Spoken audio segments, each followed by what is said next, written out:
Perencanaan kegiatan pelayanan publik merupakan fondasi utama dalam mewujudkan pelayanan yang berkualitas, yang efektif, dan berorientasi pada kepuasan masyarakat.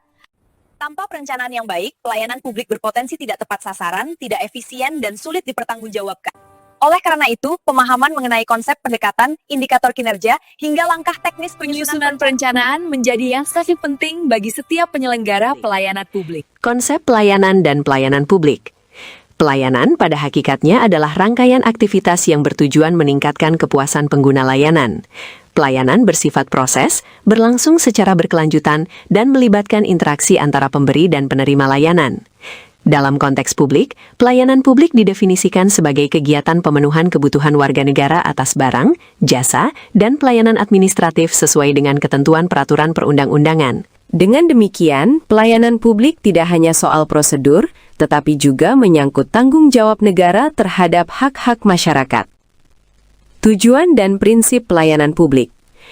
Tujuan utama pelayanan publik adalah menyediakan pelayanan yang benar-benar dibutuhkan masyarakat, serta mudah diakses dan dipahami.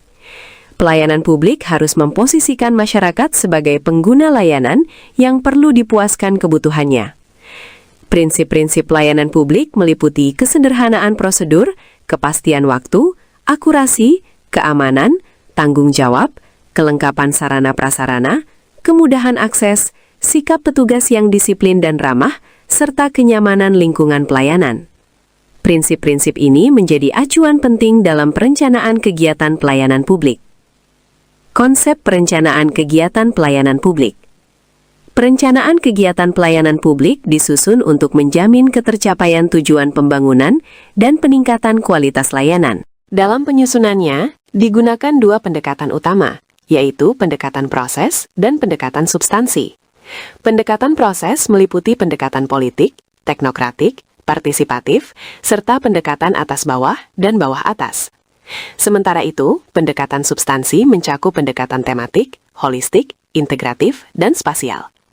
Pendekatan-pendekatan ini memastikan bahwa perencanaan tidak hanya rasional secara teknis, tetapi juga responsif terhadap kebutuhan masyarakat dan selaras antar tingkat pemerintahan. Indikator kinerja kegiatan. Indikator kinerja merupakan alat ukur untuk menilai keberhasilan suatu kegiatan. Indikator kinerja harus dirumuskan secara jelas, terukur, dan relevan dengan sasaran yang ingin dicapai. Dalam arsitektur kinerja program, indikator menghubungkan sumber daya dengan hasil, mulai dari input, output, outcome, hingga impact. Dengan indikator yang tepat, perencanaan kegiatan tidak hanya berorientasi pada pelaksanaan, tetapi juga pada hasil dan dampak nyata bagi masyarakat. Jenis dan kriteria kegiatan. Kegiatan dalam perencanaan pelayanan publik dibedakan menjadi kegiatan teknis dan kegiatan generik. Kegiatan teknis mencakup kegiatan prioritas nasional, serta prioritas kementerian, lembaga, dan daerah yang memiliki dampak signifikan terhadap pencapaian sasaran strategis. Sementara itu, kegiatan generik bersifat pelayanan internal dan digunakan oleh unit-unit organisasi dengan karakteristik sejenis. Penetapan jenis kegiatan ini penting agar perencanaan menjadi lebih fokus, terarah, dan realistis. Tahapan dan langkah teknis penyusunan kegiatan. Penyusunan perencanaan kegiatan dimulai dari penetapan sasaran yang mengacu pada dokumen rencana strategis. Selanjutnya, program ditetapkan sebagai cara mencapai sasaran, kemudian diturunkan menjadi kegiatan-kegiatan konkret. Setiap kegiatan harus relevan dengan program dan memadai untuk mencapai target tahunan. Setelah itu, ditetapkan indikator kinerja kegiatan yang meliputi masukan dan keluaran, agar capaian kegiatan dapat diukur secara objektif. Perencanaan kegiatan pelayanan publik secara operasional. Dalam praktiknya, perencanaan kegiatan pelayanan publik dilakukan melalui beberapa langkah penting, yaitu analisis kebutuhan user atau stakeholder, penetapan standar pelayanan, penentuan ukuran keberhasilan, pengelolaan sumber daya, serta penyusunan rencana pengendalian. Analisis kebutuhan dilakukan untuk memahami kondisi real organisasi dan kebutuhan masyarakat. Penetapan standar bertujuan menyelaraskan harapan masyarakat dengan kemampuan penyelenggara layanan. Ukuran keberhasilan ditentukan melalui indikator seperti tingkat kepuasan masyarakat.